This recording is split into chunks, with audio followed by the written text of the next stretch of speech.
Salut à tous et bienvenue dans cette nouvelle vidéo dans laquelle je vais vous donner quelques astuces et quelques moyens simples, pas chers pour filmer avec un smartphone et plus précisément dans ce cas-là un iPhone.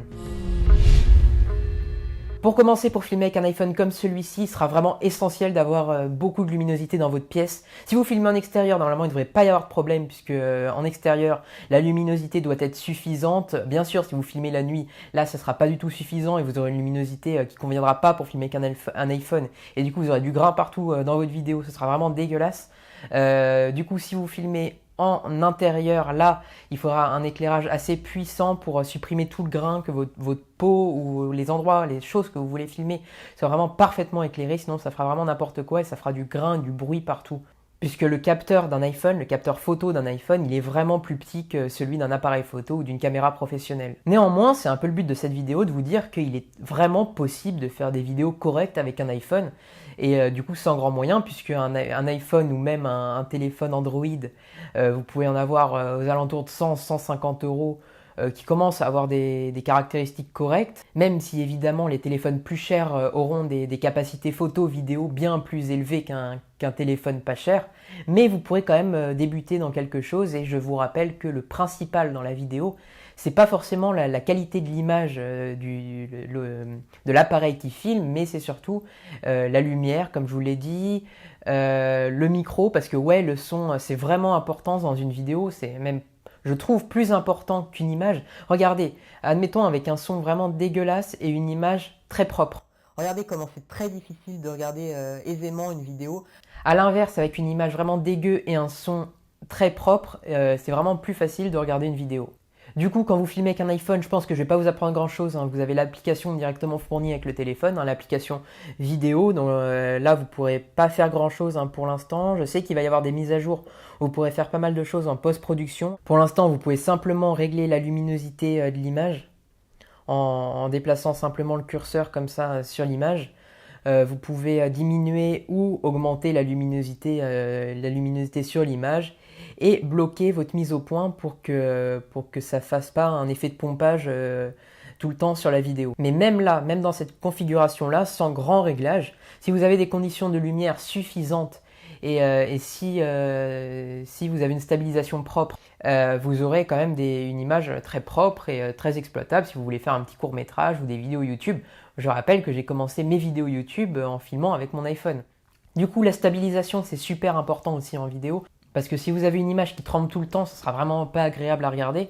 Alors la stabilisation, c'est super important, et certains, même beaucoup de téléphones aujourd'hui, dont l'iPhone, ont une stabilisation optique sur leur capteur.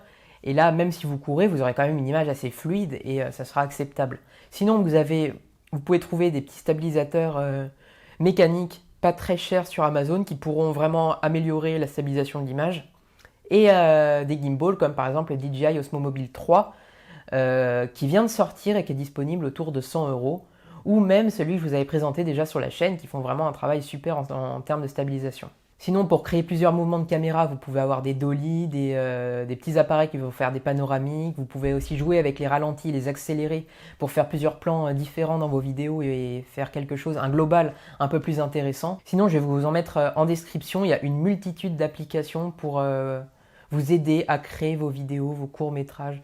Des applications qui vont modéliser en 3D les angles de caméra, là où vous placez vos caméras avant un tournage pour préparer tout ça, des applications pour écrire le scénario que vous désirez si vous faites un court métrage, des applications pour voir les angles de caméra si vous utilisez des vraies caméras à côté, pour simuler les optiques de ces caméras et voir à peu près à quoi ça va ressembler. Enfin bref, il y a plein d'applications sur l'App Store qui peuvent vous aider à la réalisation de votre court métrage.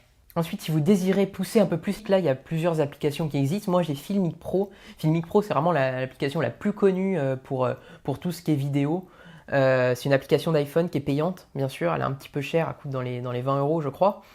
Mais franchement, elle va vous changer la vie. Si vous avez l'habitude déjà de filmer avec votre iPhone et l'application fournie avec l'iPhone, ça va vraiment tout changer. Vous pouvez régler la fréquence d'image, donc de 24 à 120 images par seconde pour ici l'iPhone 6S que j'ai. Mais il y a des téléphones qui montent un peu plus haut. Vous pouvez régler la stabilisation, l'audio, bien sûr, l'audio, pareil, la fréquence de l'audio, le micro utilisé.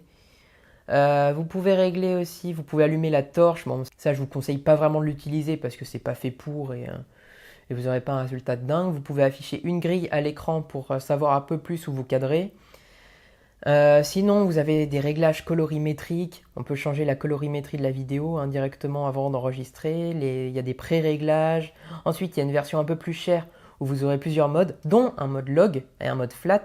Donc ça, c'est vraiment des modes qu'on retrouve sur les hybrides et les caméras un peu plus chères.